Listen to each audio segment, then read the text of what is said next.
Good evening, ladies and gentlemen. Good evening to the beautiful people here on the island of Nevis, those on our sister St. Kitts, those who are listening all across the Caribbean Sea. Good evening to our friends and family in the U.S., Canada, the United Kingdom, wherever else you may be and tuned in. This is On The Mark. I'm your host, Mark Brantley, and you are listening to the Eastern Caribbean's only powerhouse of VON Radio, the voice of Nevis. 860 on your AM dial, and of course streaming live on YouTube and Facebook. Every Wednesday we come here between the hours of 8 to 10 for 2 hours of commercial-free talk radio. The idea is to have an opportunity to engage with you, the members of the public, those at home, those abroad, and indeed many choose to call in who are not Nivision or Kiddishan, but who like and enjoy the repartee, if you will, and the to and fro and the back and forth that we have on this show. Our standards, we try to maintain the highest possible standards that should speak well of us as a people and as a nation, a standard that should speak well of our education system and our standard and level of education. We boast that we have a literacy rate which is almost 100%. And I often say that our conversation should reflect that in their quality, in their depth, and in our ability to agree or disagree, but even where we disagree, that we're not disagreeable. And that, for me, is very important. We have a lot to unpack this evening, but I start, of course, by saying good evening to all. I did say that my name was Mark Brantley. Perhaps I ought to add that I am currently the Premier of Nevis. I'm privileged to hold that position. And I've led the island of Nevis since 2017, somewhere in December or thereabouts, and I continue to do my best, including making myself available here on radio through my monthly press conferences and otherwise through social media and elsewhere, to be available to our people, to enter into conversations, to answer questions, and of course to ensure that I'm fulfilling my mandate, which is to make the lives of our people better.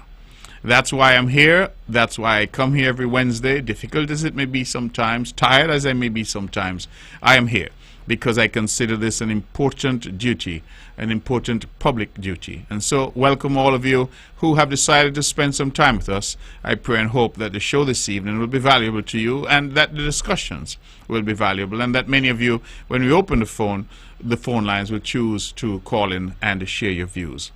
I start on a very sad note. I've been sent a message here to extend sincerest sympathies to our friend, dear friend, I call her Mom, Vernice Weeks, in New York, on the loss of her eldest brother Elton in St. Croix. This message, Vernice, is coming especially from Mercia Jones, and she wants to extend condolences to you, her cousin, on the passing of your brother Elton.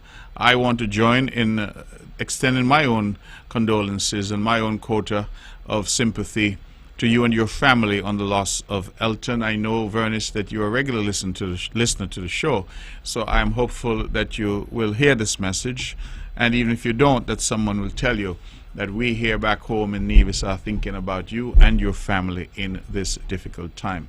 For others out there who may have lost a loved one, I extend my condolences to you. I say good evening to those who might be hospitalized at this time, those who might be ailing in some way. I can think of my dear friend Rodney, who's recovering very nicely. I saw her today. Rodney, good evening, if you're listening. My dear friend Jacqueline right in Coal Hill, if you're listening, good evening to you. And to say to all of those who may be going through some difficulty at this time, that my thoughts and my prayers are with you. And I trust that God will bring you through. I also want to celebrate with those who are celebrating their birthdays or anniversaries or some other milestone. There's a lot, I think, to be celebrated about our island. And when we find people who are celebrating some occasion or some milestone, of course we celebrate with you. So happy birthday to those who are celebrating. Happy anniversary to those who are having an anniversary. And indeed, if you're graduating or you've had some other milestone in your life, I say congratulations to you. Now, ladies and gentlemen, there is a lot to discuss, but let me start on a high note, and that is to say how exceedingly proud I am of the students of Nevis, the primary school students of Nevis, and their spectacular achievement over the weekend in meeting and defeating their counterparts from St. Kitts. We had an epic an epic sports meet, athletics meet at the Mondo track, involving Team Nevis, the primary school students of Nevis, versus Team St. Kitts, the primary school students of St. Kitts. And I will tell you that I was there, and the excitement was out of this world.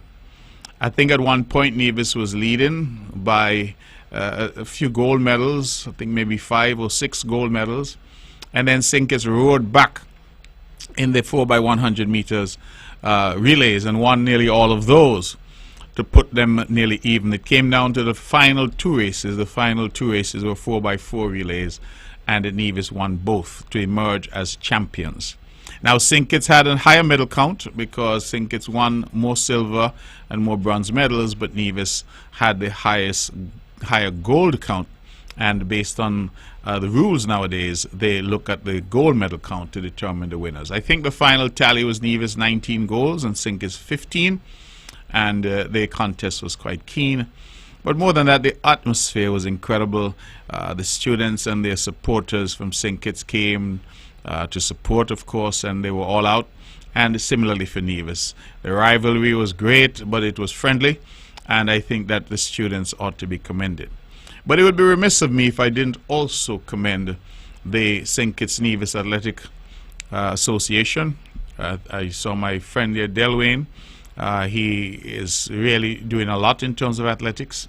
I want to commend, of course, the Ministry of Education, Department of Education on St. Kitts for making the children available. And I want to commend the Ministry and Department of Education in Nevis, our Permanent Secretary, our Assistant Permanent Secretary, our Director of Sports in Nevis.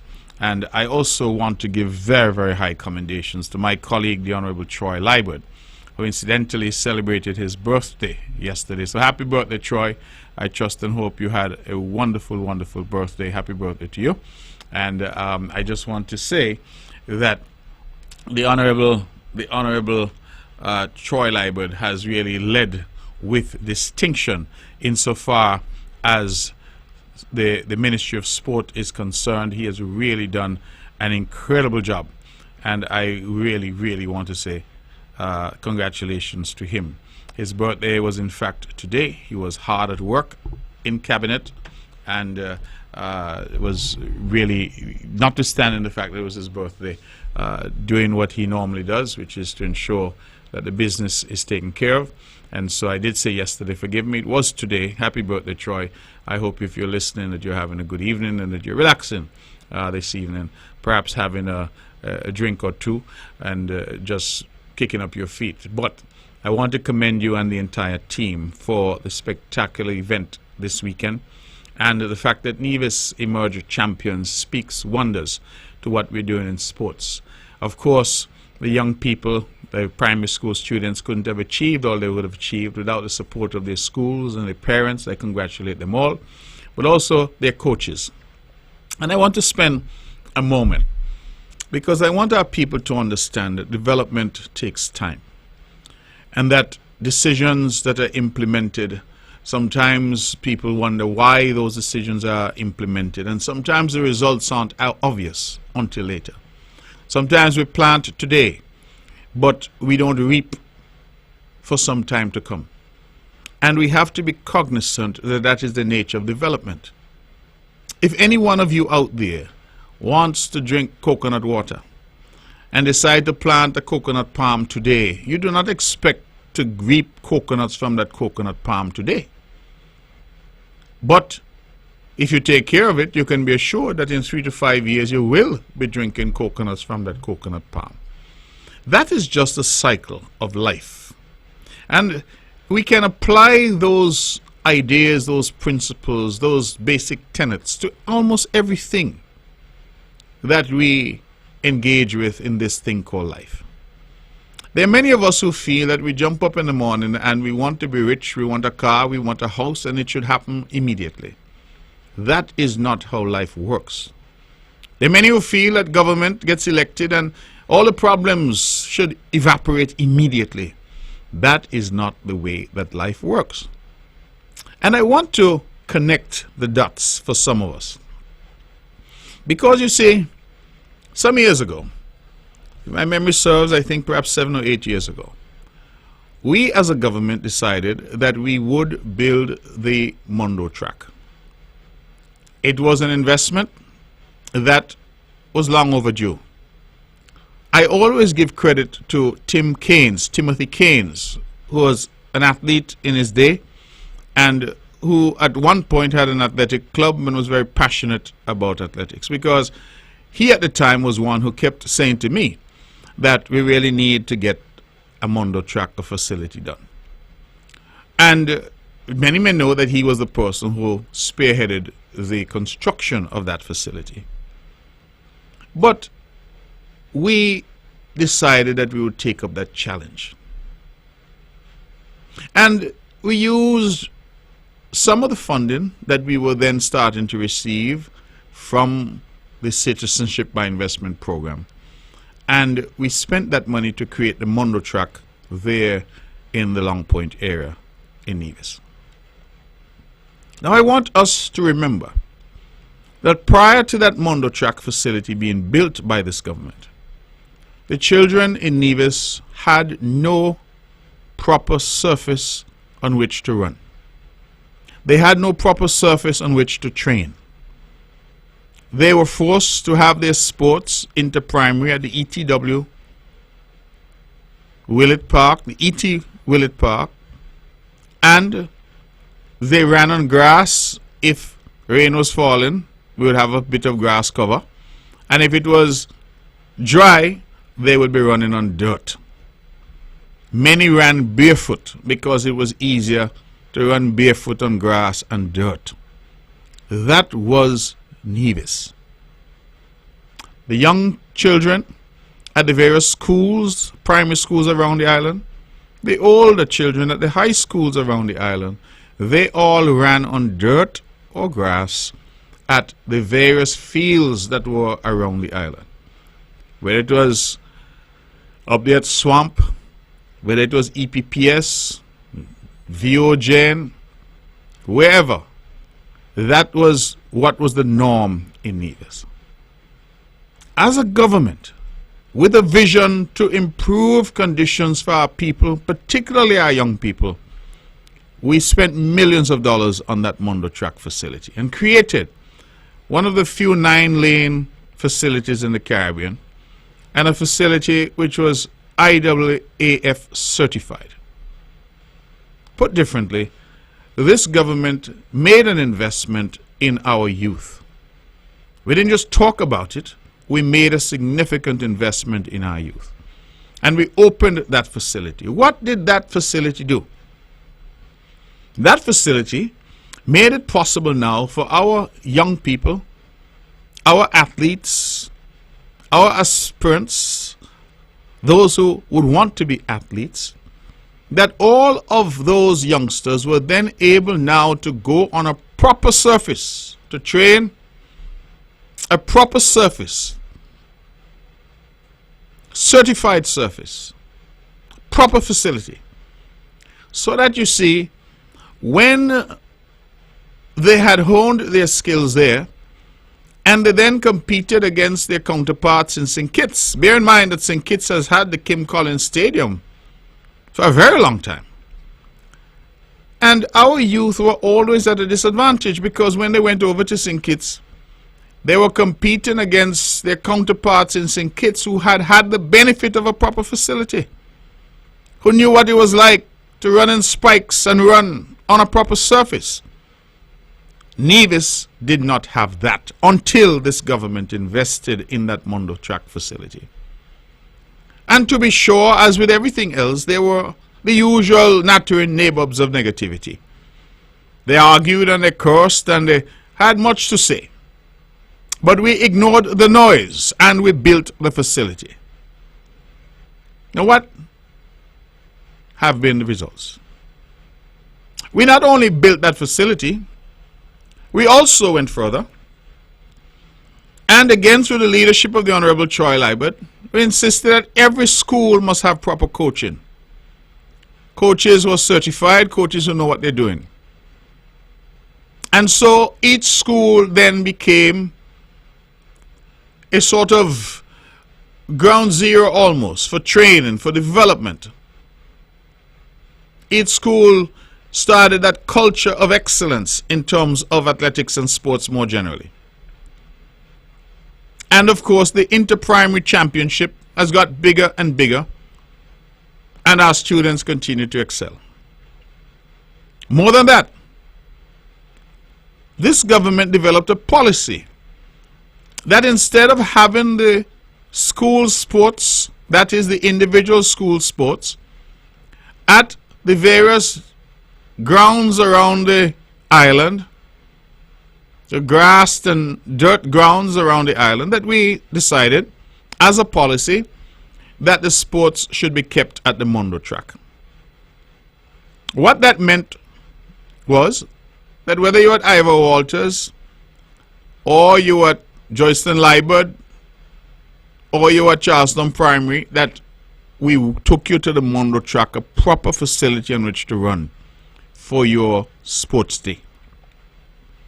A combination of those various policies and the investment made is now bearing spectacular fruit. Why do I say that? Recently, we went to the Caribbean's premier athletic showcase for young people, which is the Carifta Games. And in a team of 25, I'm told, athletes, Nevis had 11 athletes that were selected. I think ultimately 10 traveled with the team. One couldn't make it. But St. Kitts and Nevis fielded a team of 25, of which Nevis had 11 selected on that team. And of the entire team, only one medal was obtained by Team St. Kitts and Nevis, and it was young Mr. Newton, who secured a bronze medal. I believe it was in the 800 meters. That, ladies and gentlemen, is evidence of the fruits of that investment. Then we had a situation where we had the inter-high championships on St. Kitts. And of all the high schools that participated in that championships, the two high schools in Nevis, the Charlestown Secondary and the Gingerland Secondary, were both in the top 5. With the Charlestown Secondary placing second only to the perennial powerhouses, the Charles E. Mills Secondary in St. Kitts. And this time around, whereas Charles E. Mills was accustomed to winning by a country mile, this time around I think it came down to the final race to determine the champions. And so Charlestown was right in the mix in terms of emerging champions. Then just on this weekend, we had the primary schools of Nevis, best of the best, coming up against the primary schools of St. Kitts, best of the best. Bear in mind that the population of St. Kitts is 3 times that of Nevis, that there are many, many more schools in St. Kitts than there are in Nevis, and that championship staged over the weekend at the Mondo track saw Team Nevis emerging champions over Team St. Kitts. Now these are not isolated success stories. These are as a result of clearly articulated policy and investment. And I know when the Mondo track was built, the criticisms were fierce. But this is the evidence. The proof of the pudding is in the eating. And I can't say anything other than the pudding is sweet. The pudding is a good pudding. Because look at the results. Now, there's no one who, when implementing a policy today, can tell you with absolute guarantee that the results are going to be spectacular tomorrow.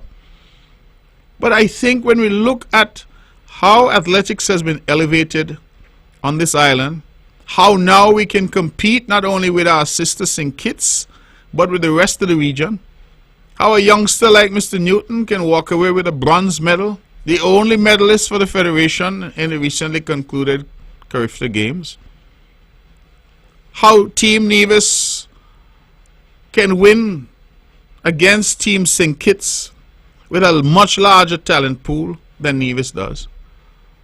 you start to see now how the investment in infrastructure at the Mondo Track, the investment in coaching at each school, the investment and the policy in saying to our schools, have your sports day at the Mondo Track. Get those youngsters accustomed. Let that now be their standard, not the dirt and grass that they used to run on before. Because when they go collegiate or international, that is the standard that they will have to meet. That's a government that believes in and invests in its people. When we say in the CCM that our people matter most, it's not just a campaign slogan, you know. It's the way that we do things. It's the way that we invest. It's the way that we demonstrate, not just by talk, but by action. Look at the results in athletics. And the thing that I love about the Mondo Track, you would think it's just the athletes and the aficionados of athletics. No, you have a lot of people who go over there on an afternoon to get their walk, on an early morning to get their walk, to get their exercise. So that facility is also contributing to a healthier Nevis. Those are the dividends. Those are the fruits. And yes, we hear, because one thing about naysayers, they must have something negative to say. So with all that I have said just now, with the clear evidence of the success of that facility, you'll hear some making noise and saying, oh, you ain't build a proper stand and all this and all that. And I ask the question all the time, will people run in stand? People run on the track. That's the way athletics is done. And whilst I entirely understand and appreciate that people want to have greater comfort as they look at sports and as they enjoy the athletics, and I understand that, as a government we invested in the most critical piece of infrastructure, and that is the track itself. The infield and the track, which really allows us now to allow our students and give them the opportunity to train at a proper facility. I recall when the Kim Collins facility in St. Kitts was under construction, that Nevis now became the venue. I think we had trials here for Carifta, if memory serves. We became the venue for certain sporting events because we had invested in that facility. I'm proud of that, and I'm proud of our young people. And sometimes we have to connect these dots, because there's some out there who continue to preach this gospel of doom and gloom, that there is nothing good happening on the island of Nevis. Well, our young people this weekend won. Team Nevis won. And I'm proud of them. And they won because of their talent and their hard work. But they also won because of the coaches that we've put in the schools. They also won because we gave them a facility that since they were quite young, that's the facility they're accustomed to train on and run on. And I made an observation. I said it to the cabinet as we met just today, that I noticed a lot of the athletes over the weekend from St. Kitts running for Team St. Kitts ran barefoot at the Mondo Track. And I thought it was very odd. I said, well, how come in this day and age these athletes are running barefoot? And so I reached out over and I asked my friend Delwyn, I said, Delwyn, why is it that so many of the youngsters from St. Kitts are running barefooted? And he responded that because the sports days for a lot of the schools in St. Kitts are still being done at the school grounds, at the sporting facilities in the villages where the schools are located, then a lot of those student athletes are running still on grass and dirt, because that is the nature of the grounds that you see around in the village areas. In St. Kitts, it doesn't appear that they've taken a decision, as we have taken, that the sports days for the school should be at the facility that was built for athletics. Put differently, therefore, the primary schools around St. Kitts are not going to the Kim Collins Stadium for their sports day.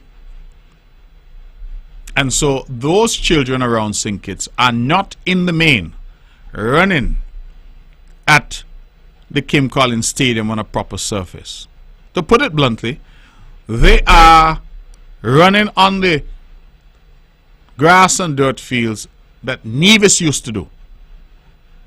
And I thought it was rather interesting. He did also say to me that sometimes the students prefer to run barefoot because they feel that they perform better.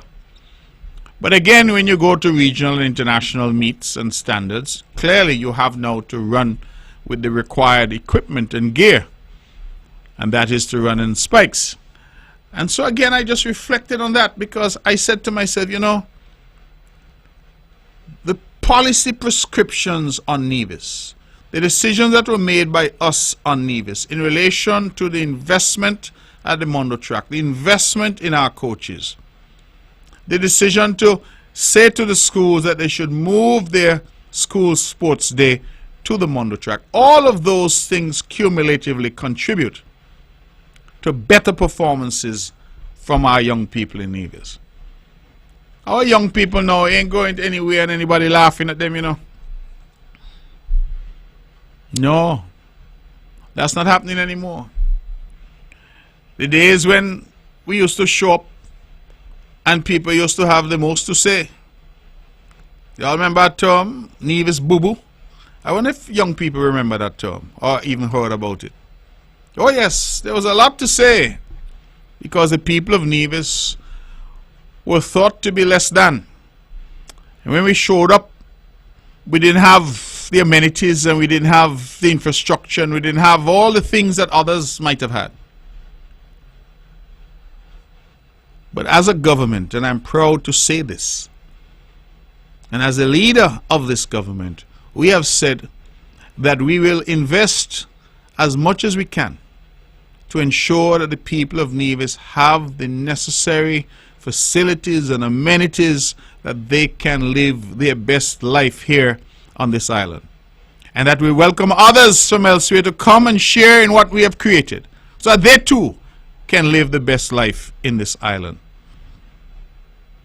And I wanted to just take some time to connect those dots, because too often I feel people take these things for granted, not realizing that, oh my goodness, that decision there is connected to that decision, you know, and those two decisions are connected to this decision, and these three decisions have led to that result.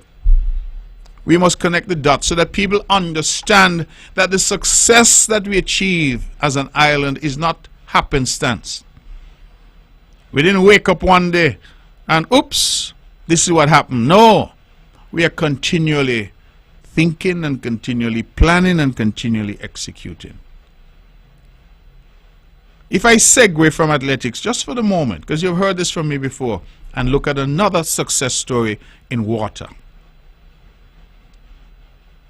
As a government, this CCM, based on the last numbers I saw, has invested over $50 million in water in the last 12 or so years on the island of Nevis. Over $50 million in water. Why? Because water is life.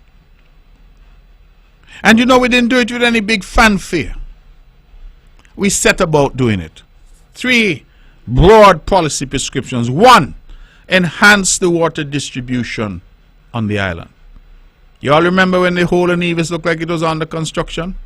You would drive along and they had these blue pipes all across the island that you saw. Well, you don't see them now. You know why you don't see them now? They're underground. We replaced nearly the entire island in terms of the old cast iron pipes. And we replaced them with brand new polyurethane pipes, new technology. We took where we had 2-inch and 3-inch pipes.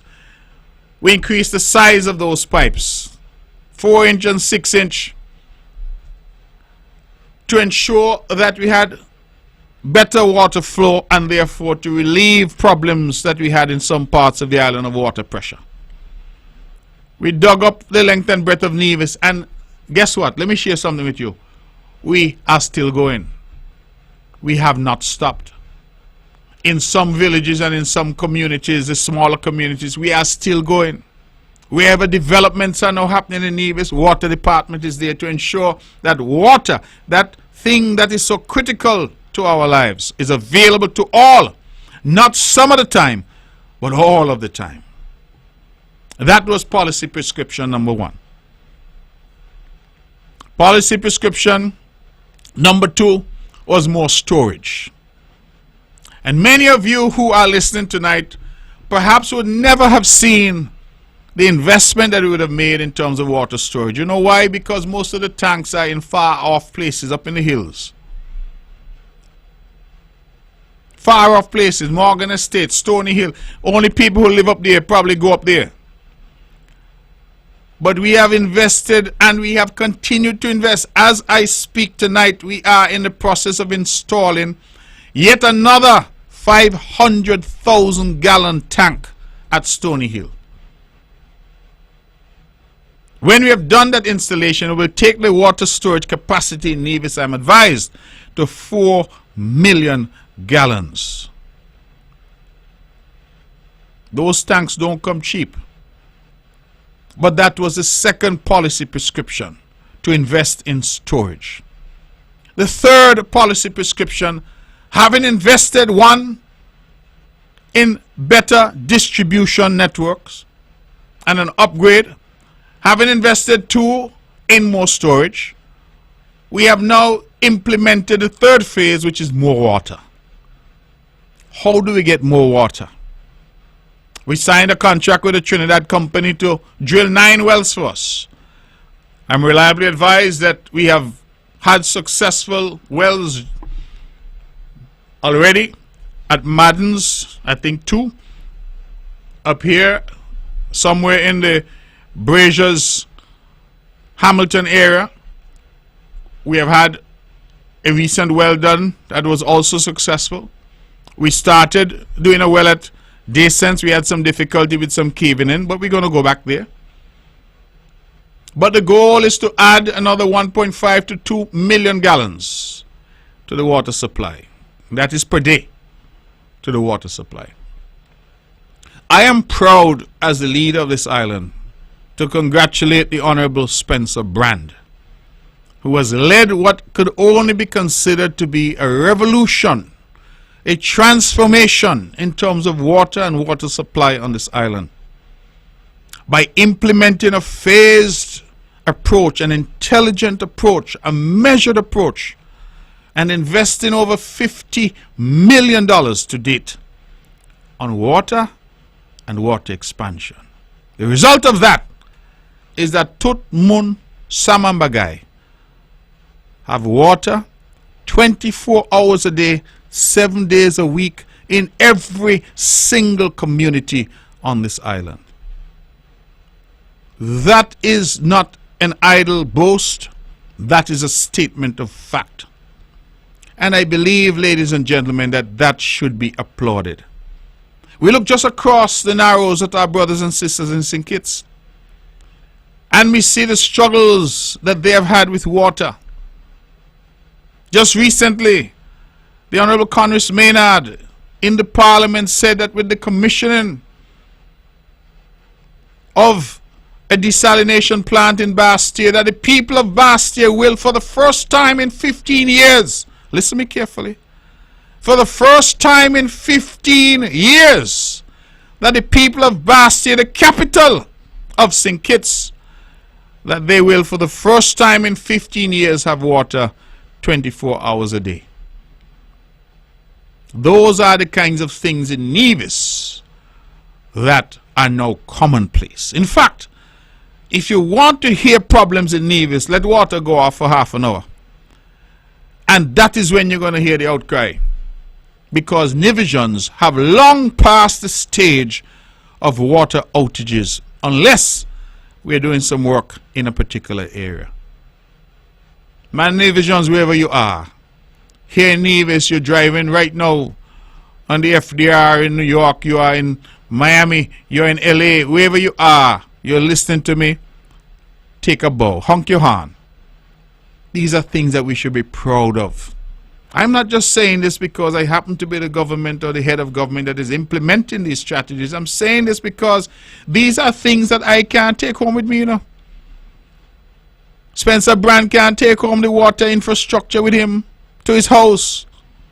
These are the policy prescriptions of a government that cares about people and that invests in sustainable development for the benefit of our people. You see, for us in Nevis, sustainability is not just a word.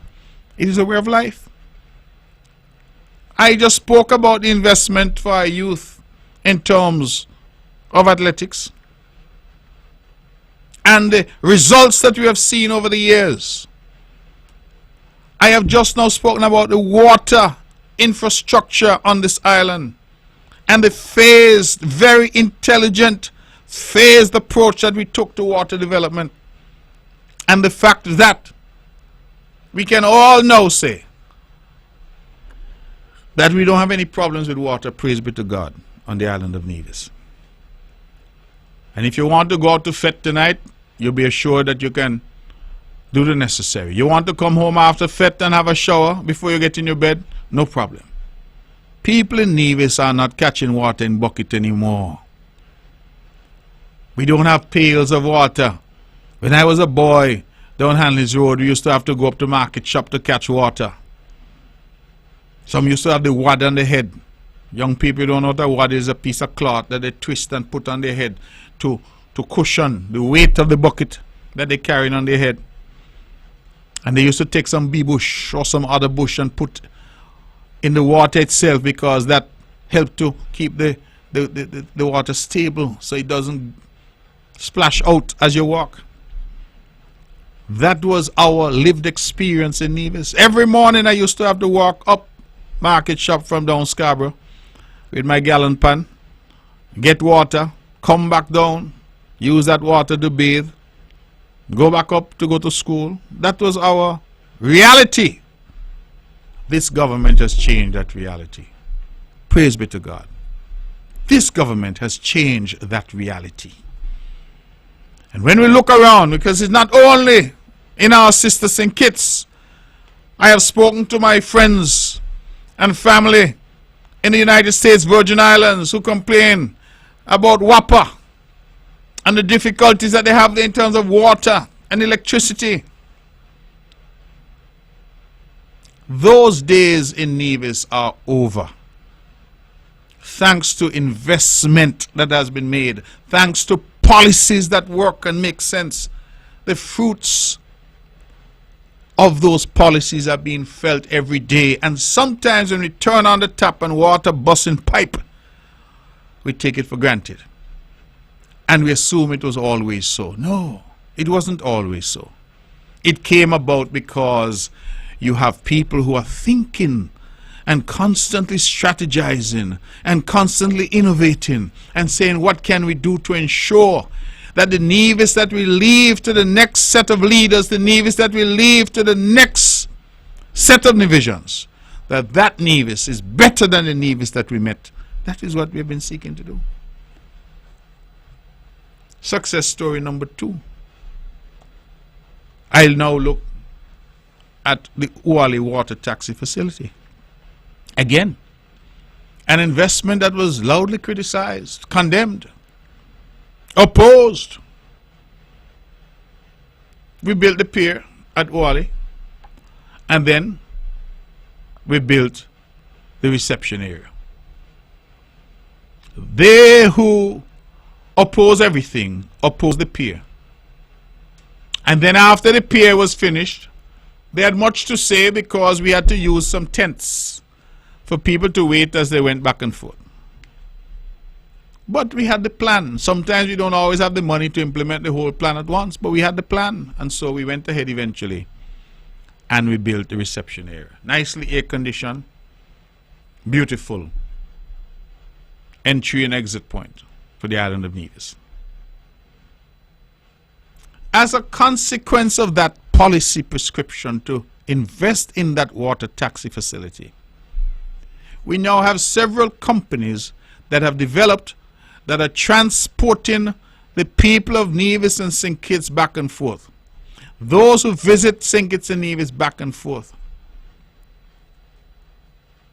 I had a visit recently from an ambassador from Argentina. And he commented that it was so easy for him to get over from St. Kitts to come and see me in Nevis. I don't have to go to St. Kitts now to meet with visiting dignitaries. They jump on the boat 5 minutes later, they're in Nevis. I have been there at that facility and seen the number of architectural brothers and St. Kitts who come over regularly for dinner, to see loved ones, to spend a day or spend an evening. I have seen countless Nevisians who on the weekends head to St. Kitts because they want to go to the restaurants, so they want to go to the bars, celebrate their birthday. Because guess what? The water taxis are there running sometime up to midnight. We are no longer separate. The economy is now more intricately intertwined because of the vision of that policy prescription to build that water taxi facility. Again, we ignored the noise. Because if we had listened to the noise, it could never have happened. We ignored the noise and we built the facility. And I see our people, even those who used to criticize it, use it every day. Praise be to God. That's what intelligent, sensible, calm, mature government does. You implement strategies that you know will work for the development and the benefit of this island. And despite the naysayers, you proceed. Look at the results. I see these young people now are boat captains. I see a water taxi industry, and yes, I will use that word to describe it. A water taxi industry grounded in Nevis. Every single company operating is a Nevisian company. Every single one is 100% owned and operated here from the island of Nevis. And our sister St. Kitts, no investment in that water taxi infrastructure. We're still using Reggae Beach.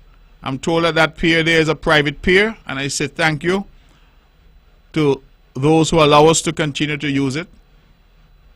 And I believe that the proud Nevisian, Farron Lawrence, has made an investment there where the Seabridge docks in St. Kitts at Majors Bay, I think they call over there. And sometimes the boats go there. So there's been no corresponding investment on St. Kitts, but look at the investment on Nevis in the water taxi facility. Again, we built that with proceeds that we got from the Citizenship by Investment program. King Conrad has a song, says, "Show me your trophy." I think it's he who sings that song. And I recognize that there were some elements in St. Kitts who attacked us mercilessly, said we were bad spenders in Nevis and we had nothing to show for the money that we had got, crumbs as it was. There were some in Nevis who parroted those criticisms and joined in cussing us. But look at the results, ladies and gentlemen. Look at the landscape of Nevis. Look at the number of people who can say I'm gainfully employed in the water taxi industry that exists now in Nevis because the government invested in a facility that allows us to engage in this industry. And when I saw the last numbers, I can't remember what the period was, but certainly since the water taxi facility had opened, to the point when I saw those numbers, we're talking about over 1.5 million people had gone back and forth. Now, of course, some people may count twice because they go back and forth, back and then forth. Some people may count 3 times, 4 times if they back and forth a few times for the day. But the ease now of doing business, the ease of interaction. I go to St. Kitts, I see football teams, cricket teams from Nevis coming back over on the late boat because the difficulties in transportation between the two islands have been solved because of investment from this government, vision and foresight by this government. And I want to recognize Alexis Jeffers, the Honorable Alexis Jeffers, because I've always said to my colleagues, when you want something done, give it to Alexis to do, and he will get it done. And his DNA is on that water taxi facility. That was his baby. And he delivered it for the benefit of the people of Nevis. These things are not happenstance. They're not by accident. They're because we're building out the infrastructure. You see what I've just touched? I touched the Mondo track for the young people, and I was able to connect the dots and show how the Mondo track is benefiting our youth and how it has enhanced athletics. But not just that, investment in our coaches, the decision to move the school sports to the Mondo facility, all of those have contributed to the fact that Team Nevis this weekend triumphed, stood tall. I was able to point you to the water infrastructure and how even 2 miles away, as our brothers and sisters in St. Kitts complain, and I see water trucks moving throughout St. Kitts to deliver water. We don't have any water truck in Nevis. We don't need to. These are things that should make us as Nevisians proud, because we all know where we come from. We know the long road we had to travel. We have not moved from 60 to 70, you know. We've moved from 0 to 70. It's a longer road because of how undeveloped this island was. When I talk about the water taxi, and when you look at the level of investment, and I can go on, but of course I can't take the whole show for me. But investment after investment, money spent, and the results are there to show. Not, as I have said, always immediate, but that is the nature of visionary leadership in government. You take decisions. A leader, government, sometimes you got to be able to see around the corner. I don't mean that literally, I mean that figuratively. You have to be able to see, you have to be able sometimes to say to our people, listen, we're going in this particular direction because there are benefits to be had. Maybe not immediately, but there are benefits to be had over the mid to long term for our people. Now you're thinking Mark Brantley leaves government, or when Mark Brantley leaves this world, as we all must, you think he's going to take the Mondo track with him? It wasn't built for him. By the time the Mondo track was finished, any opportunity I could have had to be an athlete was long gone. I can't take it with me. Spencer Brand can't take the water infrastructure home with him. It doesn't belong to him. Alexis Jeffers cannot take the water taxi facility home with him. It does not belong to him. All of these projects, all of this development is being done for the betterment of the island of Nevis, for our people. And I know, because I'm Nevisian through and through, I know the pride that I felt on the weekend seeing Team Nevis rise up and become champions in the Federation in terms of athletics. And I know if I felt that pride, then Nevisians at home and abroad felt that pride. And that's why I wake up every morning and I say, let's go Nevis. Let's do what we can so that we can leave this place a better place than we met it. It's not easy, because on every step of the way you have some people cussing and carrying on. But they're not my problem, they're their problem. My focus is on doing the best that I can in the time that I'm allotted whilst I'm on the stage. Because as we all know, every stage has its entrance and its exit. And all of life is a stage. We have our entrances and our exits. The question is not whether you enter or you exit. That is going to happen. The question is, what do you do when you're on the stage? What can you point to and say, because of this, our people are better off? I'm not even going to touch electricity. Still not where it should be, but a far cry from where it was. Again, why? 3 generators this government bought in the space of the last decade and a half. 3, including 2 brand new Wärtsilä engines. Again, just across the waters in St. Kitts, with surplus after surplus, with $5 billion of CBI money, not one generating set was purchased for Skellig. Not one. To the point where, as we speak tonight, Skellig is renting generators to keep lights on in St. Kitts. I don't say these things with any malice. I say these things because they are factual. I say these things because oftentimes the people of Nevis are told that what we're doing in Nevis is wrong. I have been the subject of the accusations and the criticism that I'm a bad spender, that I waste money. And some in Nevis were persuaded, because they were getting some funding from political operatives on St. Kitts, to say the same of Mark Brantley, who can say before God and man, my hands are clean, my heart is pure, and my efforts are entirely for the people of my beloved island of Nevis, where my navel string is buried. I wasn't born elsewhere and brought here. I was born here. I grew up here. And despite opportunities I might have had elsewhere, this is where I chose to be, and this is where I intend to be so long as God gives me life. That is why I am saying to the people of Nevis, when you hear noise sometimes, just ignore it. Just ignore it and keep walking.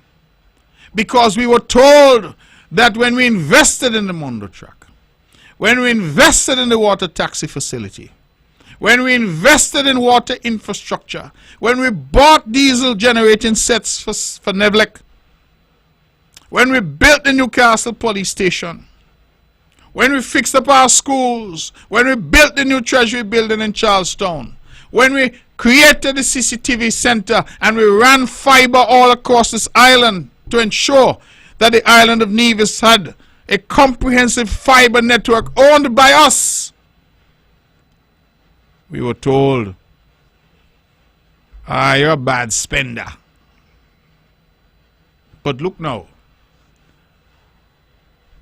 that you had a good spender in St. Kitts.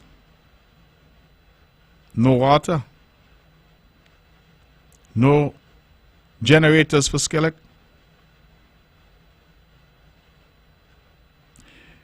no water taxi facility. That's what good spending apparently does. Bad spending in Nevis means that nobody in Nevis is catching water anymore. Electricity only goes off in 2 ways. 1, if they're doing work, or 2, if you haven't paid your bill. Water taxi that we could all be proud of, and a whole industry that has spawned. All created here on the island of Nevis for the benefit of the people of Nevis. And that, ladies and gentlemen, is how you view progress and how you mark that report card. That is how you examine, not what we say, because we can say anything. Once you have an English tongue in your head, you can talk. Not what you say, but what we can produce for the benefit of our people. So if you go in the shower right now and the water busting through the pipe and you have a nice refreshing shower, when you go to sleep tonight, please remember Spencer Brand in your prayers. When you watch TV on Netflix till 3 o'clock in the morning and you have a steady reliable supply of electricity. Please remember the investment made in Nevlik. When your youngsters come home with their medals, Victor Lodorum, Victress Lodorum, and they come home and they say, we win today, you know. Please remember the Mondo track and the investment made in our coaches and the decisions that this government has made. You see, sometimes I hear the cry that as a government, we are reckless and we're making bad decisions and we cannot be trusted. And I am not here to suggest, ladies and gentlemen, that everything has gone as planned. I'm not here to suggest that at all. But in life, you have the good, you have the bad. In life, you have to measure everything. And the question is, when you have done that analysis and that measurement, are you better off? That's the question. Are you better off? Today I had a conversation about the geothermal project. Icelandic Drilling sent 2 of their employees here who will be living here to spearhead that project. And we're now trying to finalize matters to get that project going. They're suggesting that they can be starting that critical phase in August. August, it's just 2 months away, 3 months away. And we are hopeful now that we can get everything done. One of the reasons we have been trying to find more water is because we need water for the drilling. One of the reasons we've been trying to negotiate in good faith with neighboring landowners is because we need the land for something bigger. That is, to allow all of Nevis to get cleaner, cheaper energy. And of course, to allow all of St. Kitts to get cleaner, cheaper energy. Because this project is not just about Nevis. This project is intended to revolutionize the entire Federation. We stand on the cusp of becoming the greenest place on planet Earth. The only country in the Caribbean which would have weaned itself 100% of fossil fuels for the generation of electricity. I don't even begin to imagine that our people comprehend the enormity of that ambition and what that would mean for us as a country. Smallest in the region, lead in the region. But it emanates from here on the island of Nevis. Today I was told that the drillers are saying that they're going to have 65 of their workers coming into the island, specialists in terms of drilling, geothermal drilling. And I said, wow, 65, where are they going to stay? Is not by you and you and you, whoever has apartments, house to rent. This is where now we call on our people in the diaspora. You have your homes here that you come to each year when you come home to visit. Well, think about renting. The rental is likely to be for 6 months to a year, no longer than that, because they say the drilling is going to be about 6 months. These people are talking about 24 hours a day drilling. And they mention food, catering. They need to cater for the workers. Again, opportunities for business for our local people. And I just again want our people to understand how the pieces of the puzzle are fitting together. This is not some by chance or by accident. No. These are strategies being deployed, and our people stand to benefit at every step of the way. 65 workers coming in because they're specialists. But in addition to those, local workers who will learn from them and have skills transfer. People to be fed, people to be housed. People are going to be using telephone when they're here. Electricity and water while they're here. Consuming from the supermarket while they're here. Going to the local restaurants and bars while they're here. I wonder if you're getting the message. That's what development looks like. It's happening right in front of our eyes. And again, when we consider Nevis and from whence we came, we must continue to say, praise be to God. And thank God that we have a sensible government in place that is leading this island in a calm, sober, and sensible fashion. Ladies and gentlemen, this is On the Mark. That is the end of my soliloquy. It is now precisely 9 o'clock and we will be taking your calls. The numbers are 869-469-1616 and 869-469-1700. I want the phones to ring because I want people to call in and be a part of the show. Let's go to the phones and say good evening. You're On the Mark. Hello? Hello? Good evening, Mr. Ray. Good evening, my dear. You're On the Mark. I'm 135 verse 1, 2, and Are you close to the phone? I'm getting a terrible feedback. You're close to the radio? Hello? Okay. Blessed be the Lord, all his servants of the Lord, which by night and in the house of the Lord. Lift up your hands to the sanctuary and bless the Lord that made heaven and earth. Bless thee out of Zion. Good night. It's not my phone. Okay, well, I have no idea what that is. I hope that we don't get that all night. But thank you, caller. I'm praying and hoping that we can get that sorted because we really want to have a clear reception when our people call in and are part of the show. But we're going to take some more calls at 869-469-1616 and 869-469-1700. Those are the numbers to call if you want to be a part of the show. I have been talking for a little while, so I now give you, of course, the opportunity for you to have your say.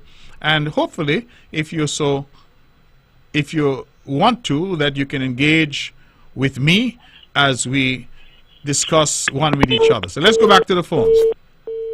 Caller, good evening. You're On the Mark. Hello? Okay, I'm not sure what's going on here. Let's try again. Caller, good evening. You're On the Mark. Harmful.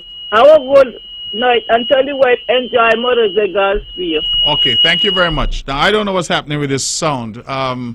Why? Let's keep trying.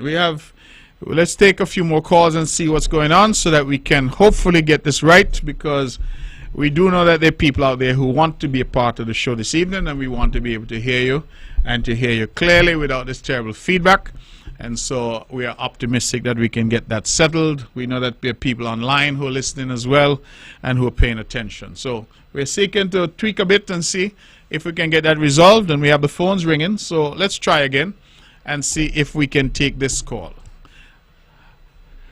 Caller, good evening. You're On the Mark. Hello? Hey. Yes, good evening. Go ahead, please. Okay. So, Labor Monday wasn't for up here with Singit? Yes, the whole island had a holiday, yes. Hmm? The whole country had a holiday. Yeah, but Singit had a real nice time down there. What was up here? Well, you know, we don't normally do Labor Day up here like that. Do you know that? Singit. The Singit and Labor. Labor Day, the celebration of Labor Day. We don't normally have a tradition of celebrating in Nevis. I'm sure there's something up here. Well, I hear you. Well, next time, I'll do next year. Try and organize something. Next Labor Day. Yeah. So Singit nice. Okay, so I tell you, next Labor Day, try and organize something for us now. All right. Okay, good. 5 minutes past the hour of 9 o'clock. We're going to continue to take your calls at 869-469-1616 and 869-469-1700. That call was all right, so I'm optimistic that the rest are going to be okay. Let's go back to the phones. Good evening, caller. You're On the Mark. Hello, good evening. This is Livingstone Williams, a.k.a. Stoneman. Hi, good evening. Good evening, sir. Yes. Well, you had your fun and games last week, so let's get down to serious business. Did you walk with the development agreement, the SSD, this week? No, I don't have the development agreement, no. I wonder why. You wanted me to bring the development agreement? Well, I told you last week to bring it. Oh, you did? Okay. Well, I don't have the development agreement. That development agreement has not yet been finalized. if you're instead talking about the legislation, Yes, the is legislation. that what you really mean? That's what I'm talking Oh, about. I see. Well, you should have said that. Well, do you have it? Yes, I have access to it. Okay. What does Part 5D say? Part 5D? Yes. Go ahead. Tell us what it says. It says the zone developer shall provide evidence of ownership or lease of or of agreement to purchase or lease the real property comprising the area as of the time of entering the development agreement. Yes. Now, you and Spencer Brand have said that you only have 70% of the land. Is that not so? That is the last advice that we got, that they had secured about 70% of the lands. Okay. So, according to this, that you were incorrect in putting that to the federal government. No, Mr. Williams. No? No. Well, explain to me and Mr. explain to the listeners. Mr. Williams, I think most listeners understand. So let me explain to you. Yes. If you are seeking to do a development and you target, now note my words, you target 100 acres on which you wish to do that development. That 100 acres is owned by 4 different people. Each owns 25 acres. You with me? Go on.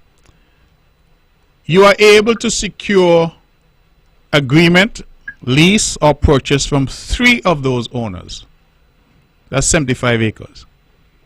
It means, therefore, that you can only do a development, an SSD, on the lands that you have secured, as you have just read for me and for everybody else.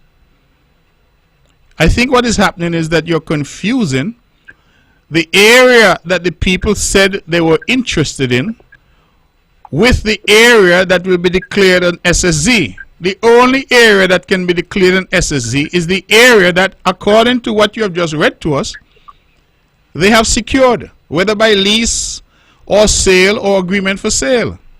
They cannot have an SSZ declared over lands that they have not secured. So Okay, if we say, finished? wait, just hang on a second.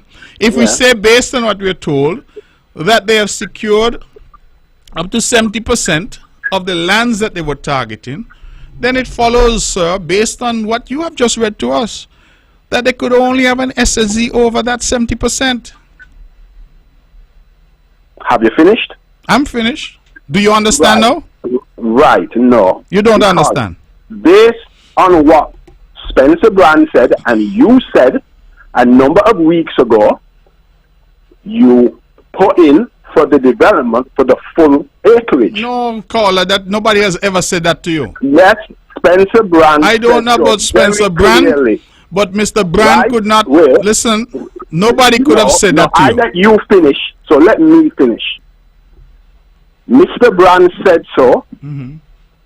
The development agreement is saying that at the time that in entering of the development, you must be able to prove you have all the lands. You have said repeatedly that it's 2,400, but you only have 70%. Yes. Right? So that means that you are incorrect in doing that, because I asked, well, did I ask him? Let me see. I think Weber asked him and I asked Brand. Are my lands incorporated into the agreement? Spencer Brand said yes. Do you want to refute that? Well, I don't know, sir, with all due respect. I don't know what Mr. Brand might have said. Mr. Brand is on radio. You can Well, tackle. so do you want to refute it then? Hello. Or do you want to get- You just admonished me. You just admonished me. You just You want to get admonished the me. evidence? You just admonished me quite correctly that you Good. let me speak, and so I must let you speak. Go on. So you let me speak now. Go on. All right. I cannot sit here and tell you what Mr. Brand said or did not say. I'm not Mr. Brand. I did not hear Mr. Brand say what you claim, And in matter of fact, a moment ago you said that I said the same thing as Mr. Brand, and I have never said any such thing. Because what you have just read is the law. And how on earth does any sensible person suggest that you're going to declare development over land that you do not own? Spencer Brand said so. You're going back to Spencer Brand. Yes. Right? Well, I can't Because debate what Spencer Brand said. The evidence is there. The evidence is there. Well, all right, Mr. Williams, you say your name is. If it is that you say that Spencer Brand say that is you and Spencer Brand, you all sort that out. No, this is on the mark. That's not this is on the mark. I am Mark Brantley, and I have not said any such thing to you. I have sought to explain to you what the law is and what the realities of any SSZ is going to be. You cannot declare a zone over other people's land. You must have access to the land. Okay. What about that is so difficult to understand? Have you finished now? What else you have to offer us? Anything further? So again, I say, Mr. Brand clearly said so. He's part of your. Oh dear goodness He's gracious! part of your cabinet, right? Caller. And he said so quite clearly. Okay, Anyhow, caller. let's move on. Yes, because please do. Because that's a dead note. Please, you're right. It's deader than dead. Go Go it's ahead. a dead note because we'll just have to get the evidence. You've said you flip-flopped on these 2 points, and I'm very interested. I would like to get a clear yes or no. Will the developers, if they get through, be able to vote? Yes or no? There's been no flip-flopping. Let me make that collusive. Will they? Caller, yes or no? can you, if you say you want a conversation, then when you talk, I listen to you. You ask me a question. I am saying to you that there has been no flip-flopping. I have said at every forum that I've been afforded that there will be no right to vote attached to residents inside a zone. I have said that. Okay, thank you. And will they be allowed to buy land outside the zone? We have said that as well, caller, that there will be no right to purchase outside the zone because we feel that there's a need to protect the rest of the island and the lands that are available, given the amount of land that is available in Nevis is finite. Both points have been answered repeatedly. So why are you suggesting that there's any flip-flopping? Because there was a time when you reversed that and Caller, said that they would be able to. You see, here's the dilemma that we have in Nevis. Because people just make things up. You are calling in the radio station to say that I Yes, you. have said that people in the zone will have a right to vote? You said that anybody who is a citizen and has a passport has the same rights as the rest of us. Caller, did we not My name engage is in a William series of Williams. public, did we not Not engage caller. in a series of public engagements where the issue came up and was discussed and clear and unequivocal answers were given? So You weren't ever privy to saying any of that. those? So you deny ever saying that? Didn't I ever say in what? I've never said that people in the SSC can vote. That is the issue that we're discussing. So you deny saying it? All right, caller, do you have anything else that you might want to add? I know you want to go because you're not getting. Well, caller, you're not bringing anything of substance to the table. Have a good night, Mr. Brantley. Okay, well, you have a good night as well. Because I don't understand, you say the name is Mr. Stone, that you bring these things and you keep talking about what you hear somebody say and what was said, and you're seeking to persuade me and persuade others that we have been saying things that are inconsistent. I don't know how much clearer I could be. I confess to you, caller, if I could say it in Arabic, if I can say it in Hebrew, if I can say it in Spanish, I would. I can only speak English, and you have more of an English accent than me. So I would assume English is your first language. If it is, then what is so difficult to understand? You have called in and are trying to make heavy weather out of the fact that development can't occur unless the people own the land. That is what you call a non-point. Because that should be obvious to all. Then you're going to try to persuade me what Spencer Brand say and what I say, as if I mumu. I don't understand. So you think I don't remember what I say? Only liars need to have, good memories, they need to know what the last lie was. I am not in that position because I am consistent in what I have to say. And I just feel sometimes that the opposition, Lord, you all send some better soldiers. These foot soldiers you all sending, they're not the best because they don't make no sense. Let's go back to the phones and take some more calls. Good evening, you're on the mark. Hello? Okay, we've missed that caller. Caller, please call back in.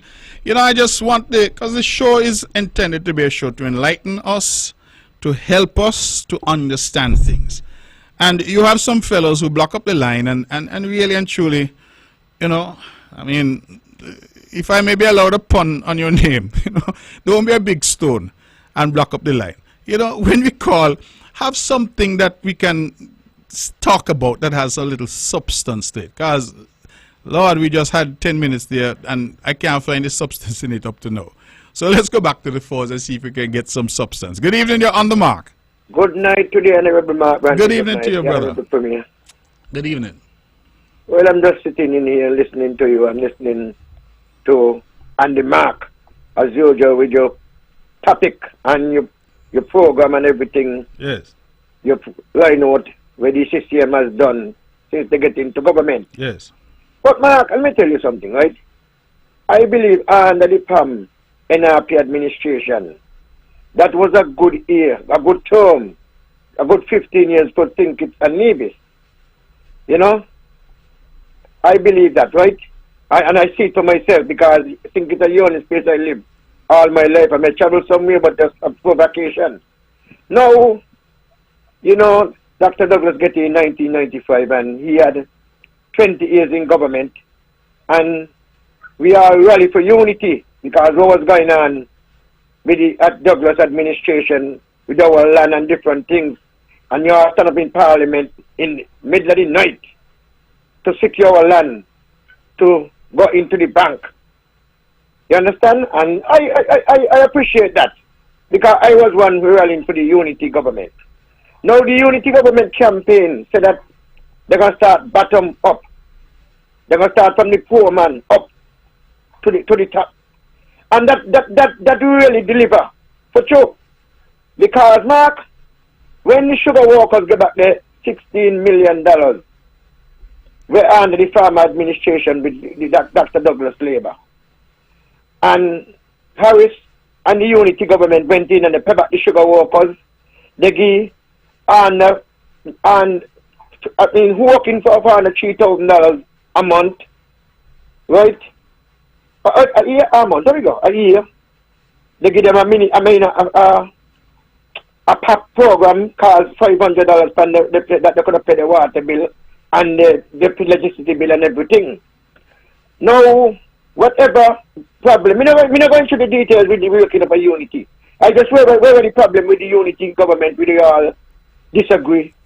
I believe that was one of the best things that St. Kitts and Nevis ever had with a government who get in there and help the ordinary man. Because any government any party get into government and start from the bottom and start to help the ordinary man in the country. People supposed to respect that. You understand, Mark? Well, caller, let me ask you. Yes. I understand the point you're making. Yeah. But let me ask you this, because I think that it really depends ultimately on how you view development in a country.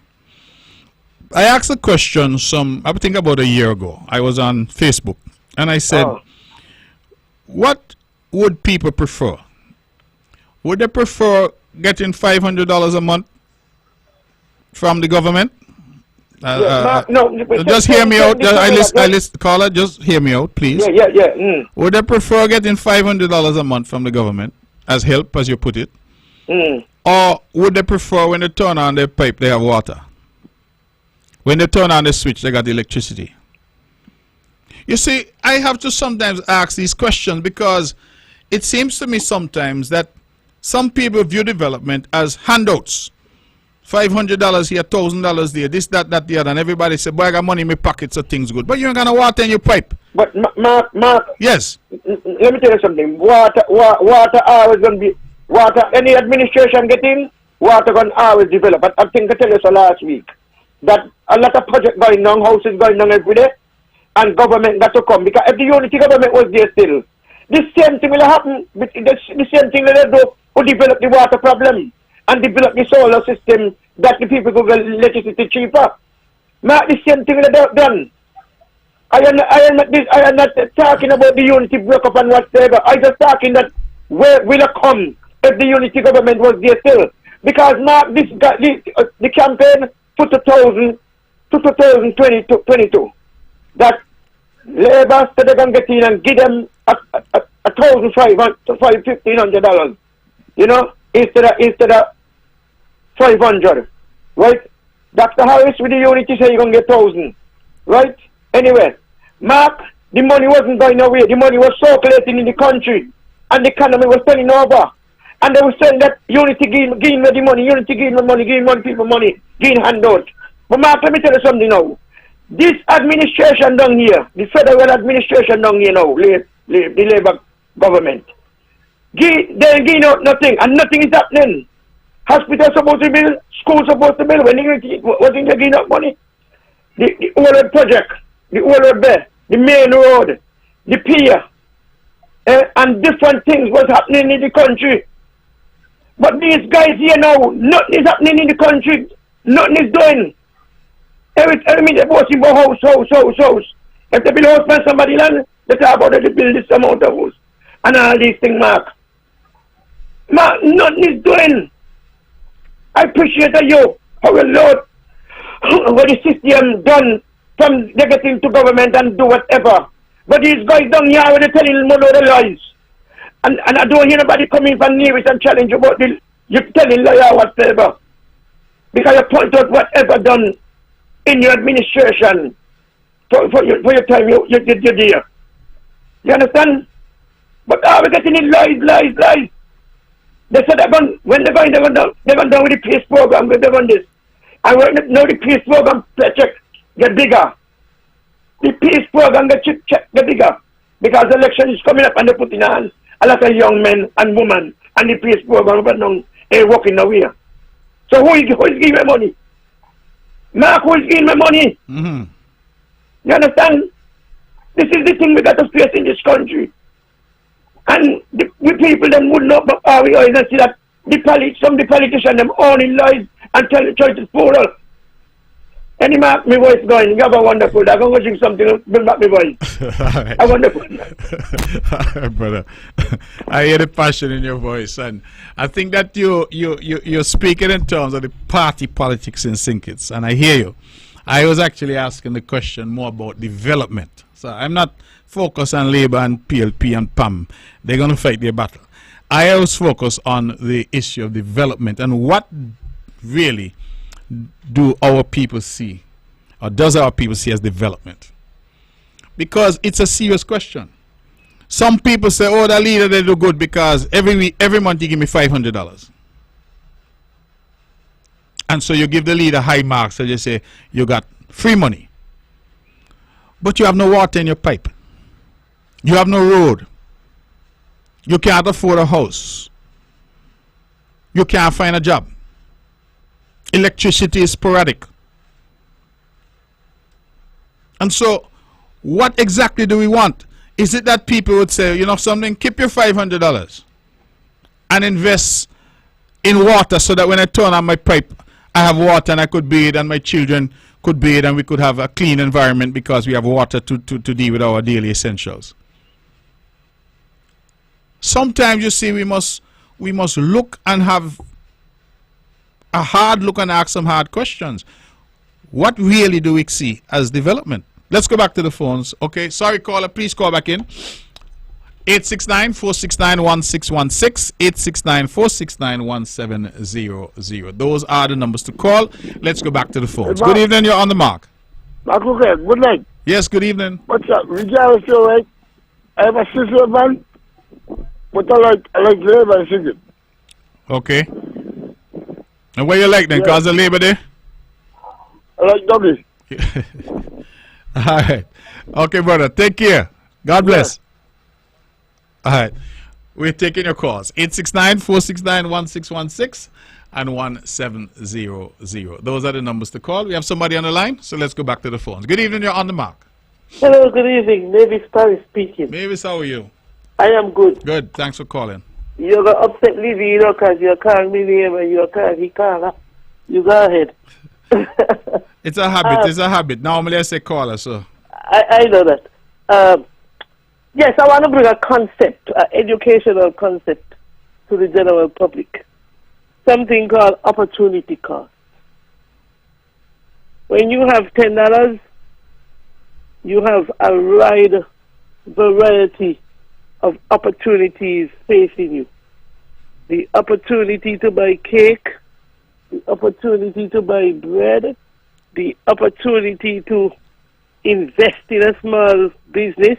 Yes, $10 could invest in a small business, because you could buy a pack of candy for $10 and start retailing and selling them and make a return. So then when you take that $10 and you would have decided that you would buy the cake, you have lost the opportunity to grow that $10 by investing in that retail business. You have also lost the opportunity to buy the bread. What I'm saying is that you could only do so much with what you have. And then what comes into play is another big word called priority. And many of us here are lacking in priority. What do we prioritize? Some of us prioritize looking good. Some of us prioritize food in our bellies. Some of us prioritize getting a shelter. Now, there is an argument in the public that you can't tell me what to do with my money. But yet, at the end of the day, you want to tell me what to do with my money to help you to pay some medical costs. And so we, as citizens of Think It's Needed, we really have to take into consideration setting our priorities straight. Every time you make $1, you should have been able to save one. Many of us are looking for raise and an extra $500. And you know what we do with the extra $500? We just buy a bigger bread. If we used to buy bread without butter, we move on to buying a butter bread, rather than move on to investing and growing the savings. So we would always be in the hole because our mentality still remains the same of spend what we have, live for today, tomorrow going to see about itself. So then we have lived long enough to see so many others in the situation where tomorrow is not seen for them. So what are we going to do, other people? What are we going to do?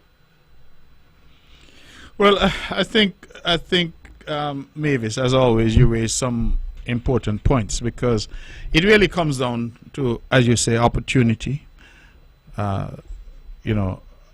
priorities. Sometimes there's a question of, as you say, the opportunity cost of something, the alternatives that we have in front of us. And you're right, you have $10. But, as you're talking, I'm reminded of, I can't remember where in the Bible, but I do know it's a biblical expression, when a story that was told about the master who gave his servants some money. Talents. 10 and 5. Right? And one went out and multiplied. The other one went out and multiplied, and the other one said the master going to be upset, so he hid it. And when the master came back, the master celebrated those who had done something with the talents.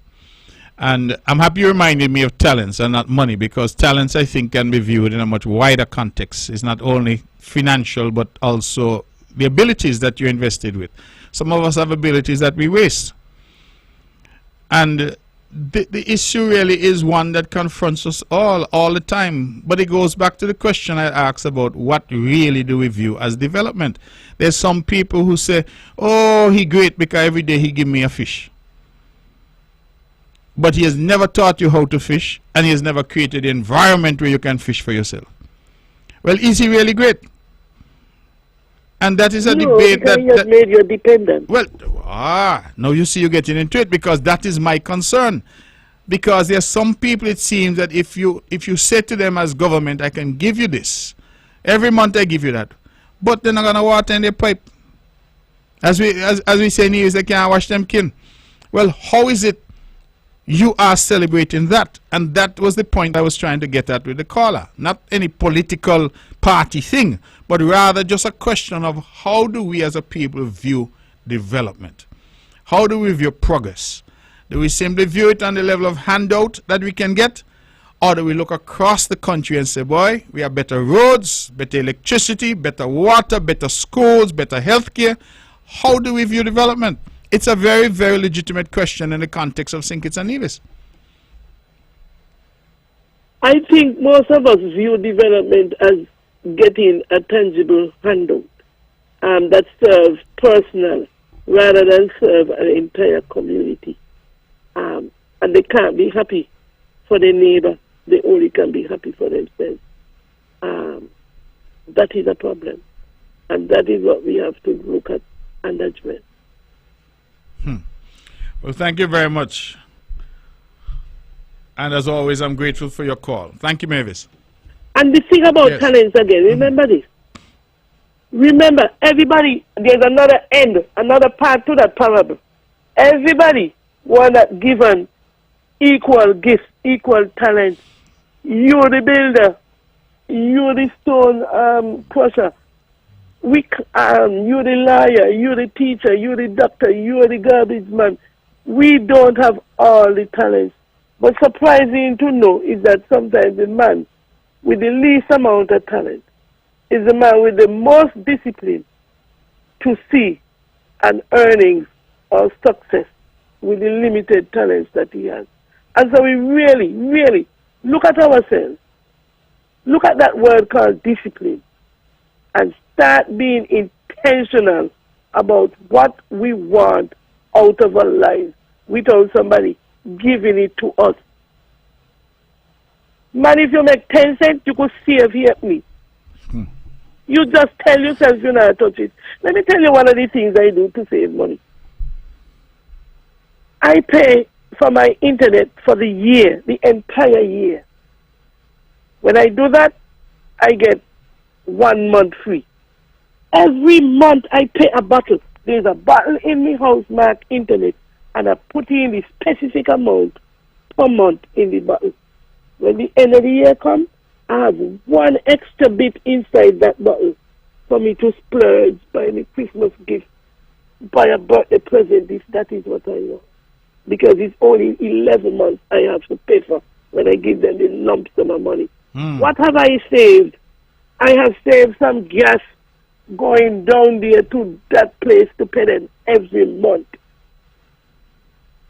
I have saved myself some time from sitting down in front of the computer to tell Bank A, pay Digicel every month.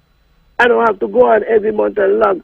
I have saved myself some money, not only on the internet, but if I had a standing order at the bank that some of them charge you $17.50 for per month, I would have saved that money times 12. And people must sit down and strategize. That is only one. Some people say, oh, they're not. It is good for somebody to owe you sometimes. Huh? Because if you take ill, you lie down and you say, Lord, I still got current and I still got water. Because these are things I pay like 6 months increments with the basic discipline of, well, about 300 every month for electricity. So I got a birthday gift. I went down and I put 6 months into electricity department. And then I only got to go back 6 months time, same gas money saved, same time money saved, same energy saved, and I can look to do something else. People just have to sit down and see how they could help themselves. One full down basket. We don't always have to go big to go home. And you know, I think Mavis, that those little things that you're pointing out, I really wonder how many people actually sit down and think about those things. You talk about what you have been doing, But I recall having a conversation with a young person about 2-3 years ago, and the person was saying that they were having difficulty making ends meet. And I had a chat with them just about what they do in terms of the money that they make, what they do with the money. And one of the things that I realized is that that young person bought breakfast and lunch every day. Meaning that, and you know, and the young man said, oh, he can't cook. He don't cook, you know.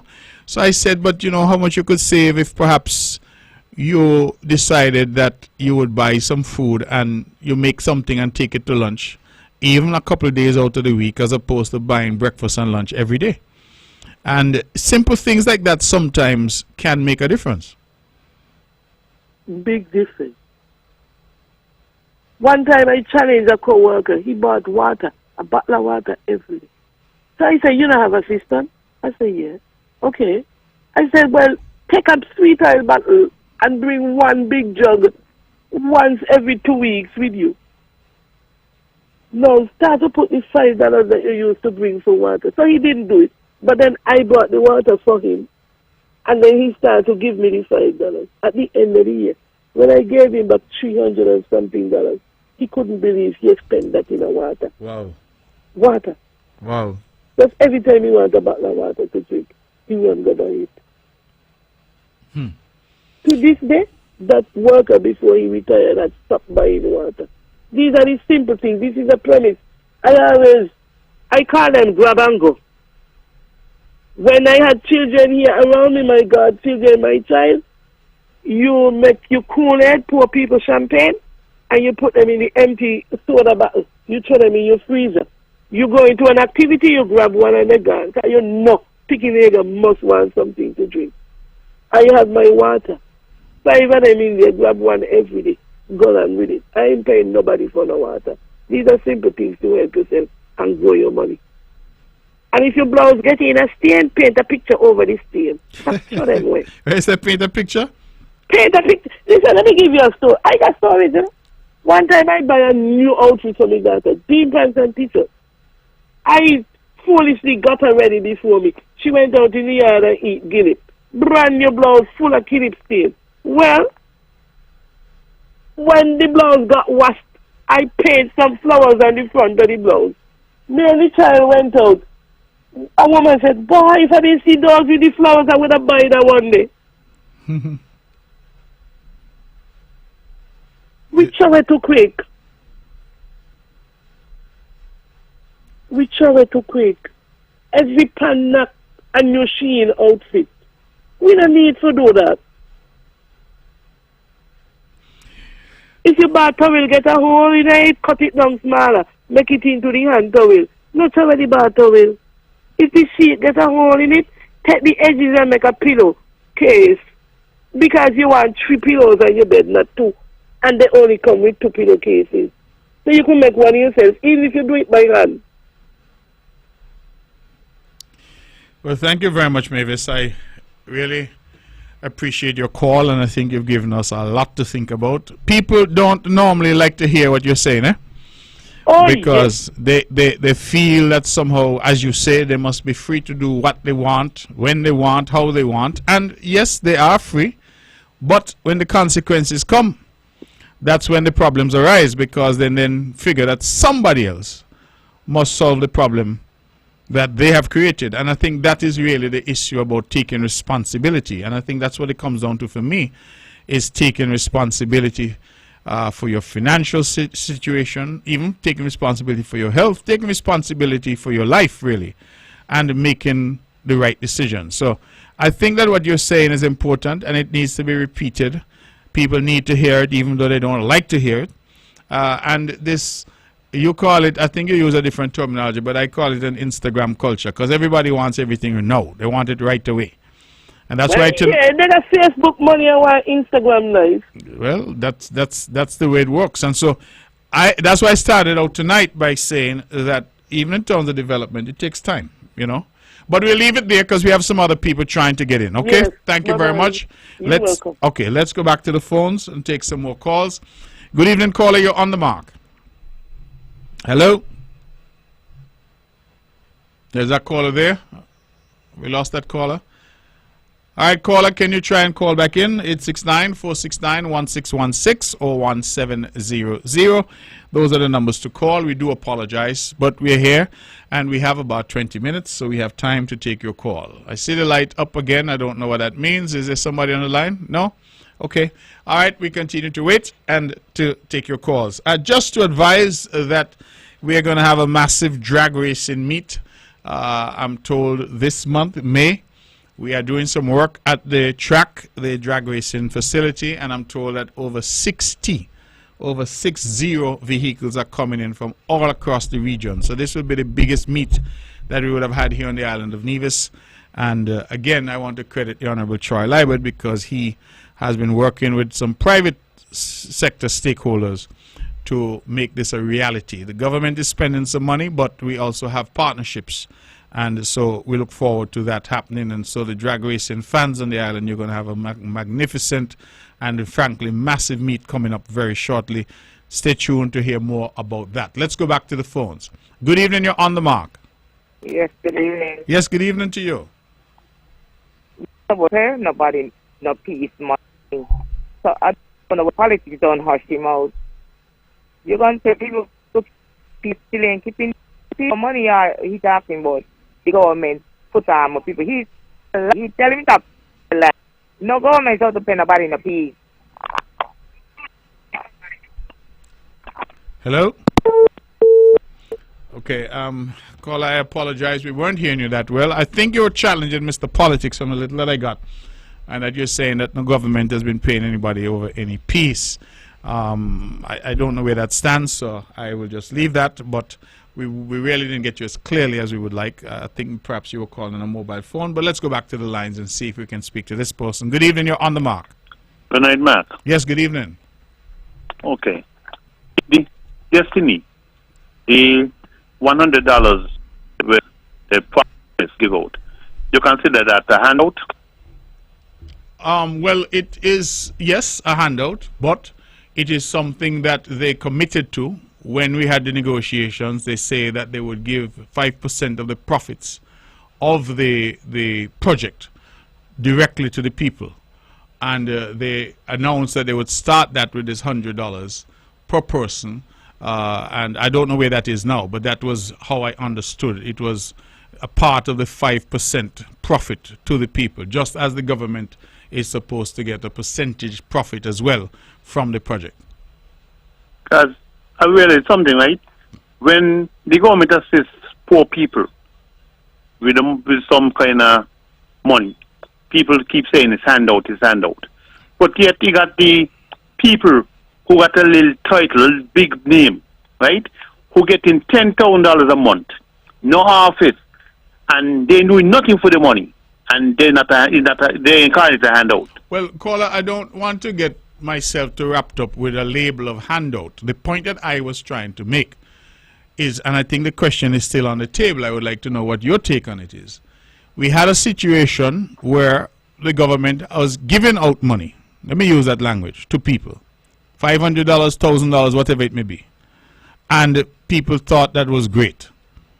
But the same people were getting the $500, $1,000, had no water in their homes. They had no proper electricity. They had no proper road to drive on. They couldn't afford a home. I'm asking the question, they might not have been able to find a job. I was seeking to find out from callers, what do we consider to be development? Do we consider the $500 a month and say, well, okay, we spend the government spent $20 million on that? Or would that $20 million invested in water so the people of the country could get water was a better investment? That's the question. I believe every country in the world, every single country, bar none, has programs to help those who need help. That is not what I am trying to debate. I am trying to understand what and how do we view development. And as I said, your take on that will be useful. But Mark, them people, right? Okay, there's a lot of advisors and ambassadors. They ain't have no office. They ain't doing nothing for the money. But they getting this $10,000 a month. It's not fair. When a small man get that $500 or $250 is a handout. So why you get with the $10,000? But maybe the $10,000 is a handout too, caller. Is handout right? Well, I'm saying maybe that is the case, that the 10,000 handout So too. it got to be. Right? But you know, but when the small man get, people keep saying, oh, he just one handout, he just one handout. Them they're getting sent down, that's a handout as well. Right. Okay. Well, I think we can agree on that. But Okay. the other question still remains, though, in terms of how do we view development? Whether we want more of that, or we want instead a reimagination and say, boy, instead of doing that, let us create the opportunity. So I don't have to give the man 500 because the man could make 1,000 going out there and working because he could find a job. Well, I Let think us that's grow the the way to go. economy. Huh? I think that's the way to go. Okay. All right. So we agree on that then. Thank you. Yeah, Okay. yeah, thanks. All right. I appreciate the call very much. We're taking your calls. We have about 14 minutes left, so we can take quite a few calls in the time. 869-469-1616 and 869-469-1700. Those are the numbers to call. I should advise, as I wait for the phones to ring, that the World Bank will be here tomorrow. I'm told they're having a series of meetings across the Federation, and the issue, of course, that is current is the issue of geothermal. And they're coming to talk to us about that. I'm very grateful for the interest that they've shown in the project and the willingness that they've expressed to assist in moving that project forward. Of course, again, so that the public is aware, we intend to soon start the drilling of 5 wells, 3 production and 2 re-injection wells. The company that has been successful is a company called Icelandic Drilling. Icelandic Drilling would have been the company that also drilled the wells in Dominica, and so they have experience in the Caribbean. They are quite keen to move forward, and as I said earlier, they're saying that when they start up, they'll have up to 65 employees here.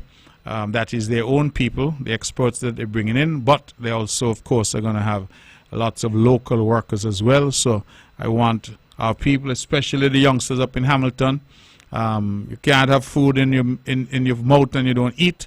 So I want you to prepare yourselves, because we anticipate that there will be a tremendous level of activity and a tremendous level of potential. Caterers, people who are renting apartments, renting homes, there are opportunities that will arise. And so we're certainly looking forward to that and the economic activity that will spur. But those 5 wells we're anticipating should provide a minimum of 30 megawatts of power. The experts are saying that the 5 wells may give us up to 45 megawatts, but 30 is the minimum. That's the aim, and that power is intended to be used in Nevis and in St. Kitts. So both islands are going to benefit from geothermal energy. Both islands are going to benefit from cheaper, cleaner energy. People of St. Kitts, if you're in Tabernacle, if you're in Newtown, if you're in Deep Bay, if you're in Brownhill, if you're in Hanley's Road, if you're in Brickhill, all the people of the country are going to benefit from this project. And that's why I think this project is truly transformational, truly revolutionary. It is no project of its kind, none like it in the region happening at the moment. And that is why I'm so excited about it. And so we're looking forward very much. We've made tremendous progress. I have gone on record time and time again to thank Prime Minister Drew. I continue to do that because he really embraced this project from early, and we sat when he became Prime Minister and we said that on this one we will try to work together to achieve this for the people of the country. And he has worked with me, and I have worked with him on this particular project, to the point where we are now at a stage where the drilling, we hope, is going to be started in a matter of months. I want to thank the CDB, I want to thank the IDB, I want to thank the Saudi government, I want to thank the Green Climate Fund, I want to thank the World Bank. All of them have played a tremendous role. I want to thank the GeoLac, I want to thank the GeoBuild, which is a facility at the OECS level, led by none other than our own Dr. Ernie Stapleton. All of these have contributed tremendously, and so I am truly grateful to where we are, and truly grateful to all of those who have contributed, and really I look forward to moving this project forward in a positive way. You know, I've heard some of the naysayers say that I was against geothermal, and I smile, because just like an earlier caller who, they say things because they want to rewrite the history. I am very proud of my own personal involvement in geothermal, because I started way back in 2004 with the original Geocarry project, that was proposed by the OECS. That project, I recall that the Honorable Vance Emery of blessed memory had asked me as a lawyer at the time in private practice to assist the government. And so I was involved with that project. I remember traveling to Guadeloupe, remember traveling to St. Lucia, because that project involved various countries, Dominica, St. Lucia, St. Kitts Nevis, Guadeloupe, and Martinique. And I recall that that was a start. When the NRP took office in 2006, the NRP abandoned that OAS project and decided that they would do a project with West Indies Power. They persevered with West Indies Power until they fell out, and sometime around 2012, they sued West Indies Power in order to get out of the agreement that they had entered into with West Indies Power. When we got back into office in 2013, our first order of business was to fight a lawsuit between West Indies Power and the NIA. We finally won that case in the Court of Appeal, and that's when the geothermal project was freed up so that we could now engage with other parties. The United States government, through the State Department, assisted us with an RFP, request for proposals. And that RFP process led us to select a company called NREI. NREI could not deliver, and we severed our relationship with them, and we went back to the CDB and spoke to them, and that has now led us to where we are today. Let's go to the phones and take this call. Good evening. Caller, we've lost that caller. We're so sorry. Please call back in. But that's why we are here today. I know the history of geothermal because I've been with it every step of the way. And I want our people to be very clear that others are going to come to try to mislead you, but the facts are there. Let's go back to the phones. Good evening, caller. You're on the mark. Okay, no caller there. All right. Please keep trying, callers. 869-469-1616 and 1700. So that is the history. And I am proud that I stayed with it from being a lawyer in private practice to then being in government to now being the premier of the island and being involved with leading this charge. It is an important exercise in patience. It's an important exercise in perseverance in terms of this particular project. Let us try this caller again. Good evening, caller. You're on the mark. Yeah, good evening. Yes, good evening to you. Question. I heard earlier that citizens of this country are pigeonholed to stay in an area and cannot purchase lands outside of a certain area, and they are prohibited from voting. Is that so? Not generally speaking. Citizens of the country are free to do what they want. The restrictions that you would have heard would be for citizens who seek to live in a special zone, which is subject to special rules. They would have rules applicable to them which are special to the zone. That's why it's called a special zone. So you were saying that if you opt to live in a special zone because you want special rules, for example, favorable tax rules applied to you, then there are certain restrictions on what you can do. Another question. You spoke of the $500, and I'm agreeing with you. Yes. That country comes first, as opposed to giving a fish. But did anyone oppose the powers that be, of which you were a part, when these $500 was giving out to individuals? Or this just a one-man show said, we are giving the $500 to individuals as opposed to getting water and electricity for an entire country? Well, caller, you asked an interesting question. I think it's a fair question because I cannot disassociate myself from the things that were done by a government that I was a part of. I have said in the past that there were decisions that I was not necessarily privy to, and things that were done that I was not privy to because of how the leadership functioned at the time. But government is collective and you must take responsibility.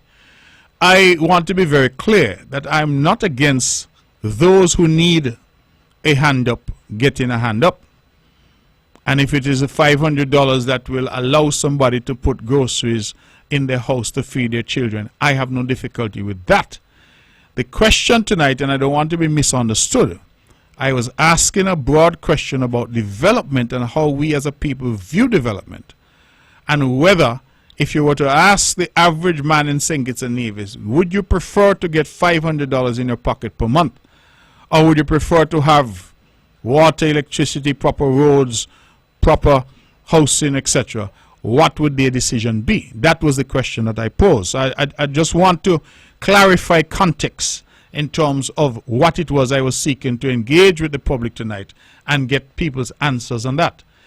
So I'm not condemning somebody getting something, particularly those who need it.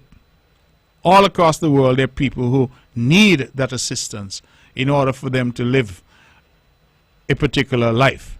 I am concerned about when that assistance masquerades as development and people start to get praise for giving a man $500, as I said, giving a man a fish, as opposed to people who are trying to teach the man how to fish, because that takes longer.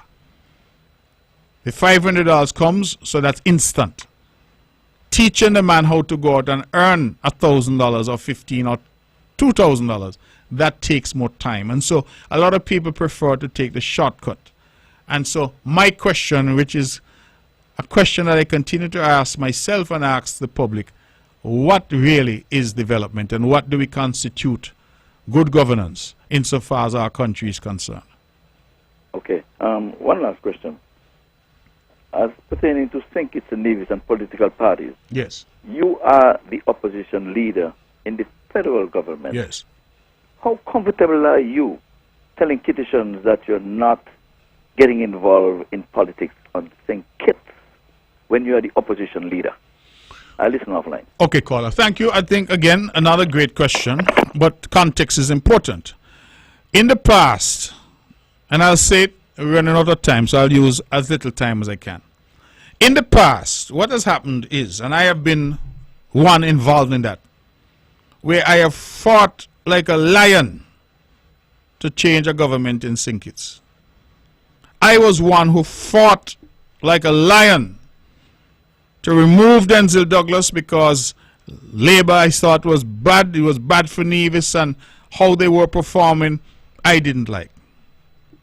I came to St. Kitts in the dead of night on a fishing boat to be on the platform. The sheriff was there, and at the end of the day, I got a kick in my rear end, and was told that you have no value, simply because I insisted that what was promised should have been delivered. There are some today who are asking me to put on my sheriff boots again, to fight against Drew and remove Drew and the government in St. Kitts, and I ask, for whose benefit? You see, caller, the people of Nevis have been bit once and twice and 3 times. And so when I said that I am not going to come down to fight no battle, political battle for anybody, it's because I mean it. I am concerned about Nevis. The CCM is a Nevis party, and I am tired of fighting battles in St. Kitts to elevate people in St. Kitts, and when I done elevate them, they turn around and they kick me in my nenen. Because to me, sometimes, that is the only use that they have for the politicians in Nevis, is when they need help. And so I said, if I'm going to help, let me help Nevis. And I am not apologizing for that. The leader of the opposition is to present alternative plans for the country, to critique government proposals and plans, and to offer an alternative. And that is what I have been doing. If anybody want me to cuss Labour, cuss PAM, cuss PLP, I am not involving myself in that. I am about promoting Nevis and this great concerned citizens movement party. And I said it before and I say it again. Mark Brantley, stop clean ground for monkey to run at. That's the last word for the evening. Banner struck up, it means we have to go. Caller, thank you, and thank all the previous callers. It was a good show. Thank you all very much for those who called, those who listened. God bless you, and have a wonderful night.